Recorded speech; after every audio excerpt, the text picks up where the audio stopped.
ராணுவ வீரர்கள் குறித்து பேசி சர்ச்சையில் சிக்கிய அதிமுக முன்னாள் அமைச்சர் செல்லூர் ராஜு வரும் சட்டமன்ற தேர்தலில் போட்டியிடுவதில் சிக்கல் ஏற்பட்டுள்ளதாக கூறப்படுகிறது. என்ன நடந்தது விரிவாக பார்க்கலாம் இந்த செய்தி தொகுப்பில்.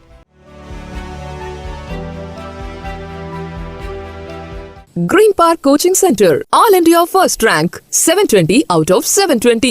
Number of students joined MBBS in 2024, 1951. Green Park Coaching Center.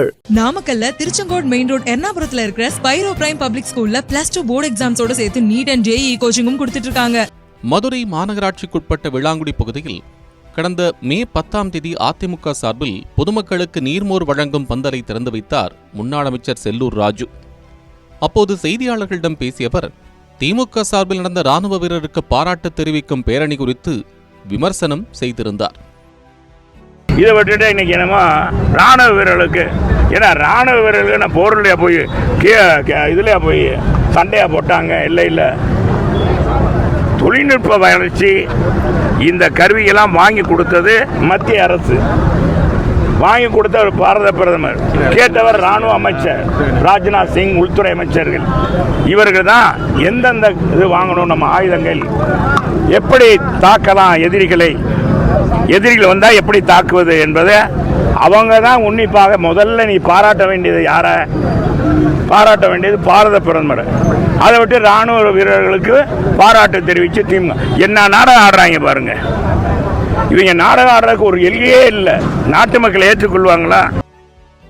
அதாவது திமுக சார்பில் ராணுவ வீரருக்கு பாராட்டு தெரிவிக்க ஊர்வலம் நடத்துவது நாடகம் என்று கூறிய செல்லூர் ராஜு, ராணுவத்திற்கு தேவையான தொழில்நுட்பங்களையும் தேவையான கருவிகளையும் கேட்டு வாங்கியது பாதுகாப்புத்துறை அமைச்சர் ராஜ்நாத் சிங் மற்றும் உள்துறை அமைச்சர் அமித்ஷாவும் தான். அதனை ராணுவத்திற்கு வாங்கி கொடுத்தது பிரதமரும் மத்திய அரசும் தான். ராணுவ வீரர்கள் என்ன எல்லையில் நின்று சண்டையா போட்டார்கள்? தொழில்நுட்பத்தை வைத்து தாக்குவதற்கான திட்டத்தை போட்டது பிரதமர் மோடியும் மத்திய அமைச்சர்களும் தான் என செல்லூர் ராஜு பேசினார்.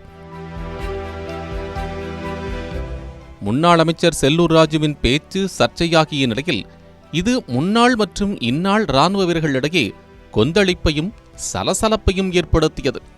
அவரது பேச்சுக்கு சமூக வலைதளங்களில் பல்வேறு கண்டன அறிக்கைகளும் பதிவுகளும் வெளியாகின. இதனைத் தொடர்ந்து அன்றிரவே தனது எக்ஸ் தள பக்கத்தில் செல்லூர் ராஜு ராணுவ வீரர்கள் குறித்து பதிவிட்டார். அதில், இன்று நடந்த செய்தியாளர்கள் சந்திப்பில் இரவு பகல் பார்க்காமல் நாட்டுக்காக பாடுபடும் நம்ம ராணுவ வீரர்களை மதிக்காமல் பேசியதாக வந்துள்ள செய்திகள் தவறு. எங்க பொதுச் செயலாளர் அண்ணன் EPS பாராட்டியுள்ளார். எங்க குடும்பமே முன்னாள் ராணுவ வீரர்களை கொண்டது. இன்று நேற்று நாளை எப்பொழுதும் மதிக்கிறேன் என்று குறிப்பிட்டிருந்தார். ஆனாலும் அவரது பேச்சு கண்டனத்துக்குரியதென்றும், பெஹல்காம் தீவிரவாத தாக்குதலுக்கு எதிராக ஆபரேஷன் சிந்தூர் நடவடிக்கைக்கு எதிராகவும் ராணுவ வீரர்களை தரக்குறைவாக இழிவுபடுத்தும் வகையிலும் பேசியதாக முன்னாள் அமைச்சர் செல்லூர் ராஜுவுக்கு எதிராக Tamil Nadu X central armed police force welfare and rehabilitation association சார்பில் கண்டன அறிக்கை ஒன்று வெளியானது. அந்த அறிக்கையில் முன்னாள் அமைச்சர் ராணுவ வீரர்களை இழிவுபடுத்தும் வகையில் பேசுவதற்கு மன்னிப்பு கூற வேண்டும் என்றும், தவறும் பட்சத்தில் தமிழ்நாடு முழுவதும் அவருக்கு எதிராக போராட்டம் நடத்தப்படும் என்றும் அறிவித்திருந்தனர். அதேபோல் தமிழ்நாடு முன்னாள் இராணுவத்தினர் லீகின் தலைவர் முன்னாள் கர்னல் CD அரசு செய்தியாளர்களை சந்தித்து பேசினார். அப்போது இராணுவத்தினர் குறித்து இழிவாக பேசிய முன்னாள் அமைச்சர் செல்லூர் ராஜு மீது அதிமுக தலைமை நடவடிக்கை எடுக்க வேண்டும் என்றும், இல்லையென்றால் செல்லூர் ராஜு வரக்கூடிய சட்டமன்ற தேர்தலில் போட்டியிடும் தொகுதியில் அவருக்கு எதிராக பணியாற்றுவோம் என்றும் கூறியுள்ளார். திரு செல்லூர் ராஜு அவர்கள் அவர் கொடுத்த அந்த அறிவிப்பு, அந்த செய்தி குறிப்புகளை நான் சொல்லலைன்னு மறுப்பு சொன்னாலும் அதெல்லாம் பதிவேடுகளில் இருக்கு.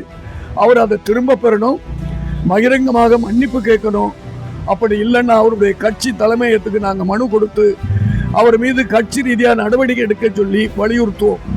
மேலும் மீண்டும் அவருக்கு சட்டசபையில் போட்டியிடுறதுக்கு வாய்ப்பு கிடைச்சா முன்னாள் படை வீரர்கள் அவரை எதிர்த்து ஓட்டு கேட்டு அவரை தோற்கடிக்கிறதுக்கான அனைத்து நடவடிக்கையும் முன்னாள் படை வீரர்கள் செய்வாருங்கிறத நாங்கள் ரொம்ப வேதனையோடு அவருக்கு தெரிவிக்கிறோம். இந்த செய்தி அவரை போய் எட்டும்னு நான் நம்புறேன். இதற்கெல்லாம் ஒருபடி மேலே சென்ற முன்னாள் ராணுவ வீரர் ஜீவானந்தம் என்பவர் முன்னாள் அமைச்சர் செல்லூர் ராஜுவை வசைபாடிய ஆடியோ இணையத்தில் வைரலாகி வருகிறது. இந்த நாட்டு மக்கள் உன்னெல்லாம் மந்திரியாக்கி வச்சிருக்காங்க பாரு. நீ தானடா தர்மாக்கோலை வச்சுட்டு வைகை டேம்ல அடைக்கணும்னு முயற்சி பண்ண. ஏன் நீ போயிருக்க வேண்டியது பார்டர்ல சண்டை போடுறதுக்கு? தர்மாக்கோலை வச்சு பார்டர் எல்லையில மூடி இருக்கலாம்ல. டேய், உன்னை எங்க பார்த்தாலும் ஜீவான அடிப்பேன் நானு. இப்படி முன்னாள் ராணுவ வீரர்கள் மத்தியில் செல்லூர் ராஜுவின் பேச்சு கொந்தளிப்பை ஏற்படுத்தியுள்ள நிலையில் இதுகுறித்து அதிமுக தலைமை எடுக்கப் போகும் நடவடிக்கை என்ன என்பதை பொறுத்திருந்துதான் பார்க்க வேண்டும். Green Park Coaching Center, All India First Rank, 720 out of 720.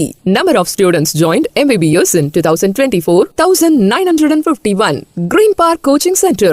நாமக்கல்ல திருச்செங்கோடு மெயின் ரோட் எர்ணாபுரத்துல இருக்கிற ஸ்பைரோ பிரைம் பப்ளிக் ஸ்கூல்ல +2 போர்டு எக்ஸாம்ஸோட சேர்த்து நீட் அண்ட் JEE கோச்சிங்கும் கொடுத்துட்டு இருக்காங்க.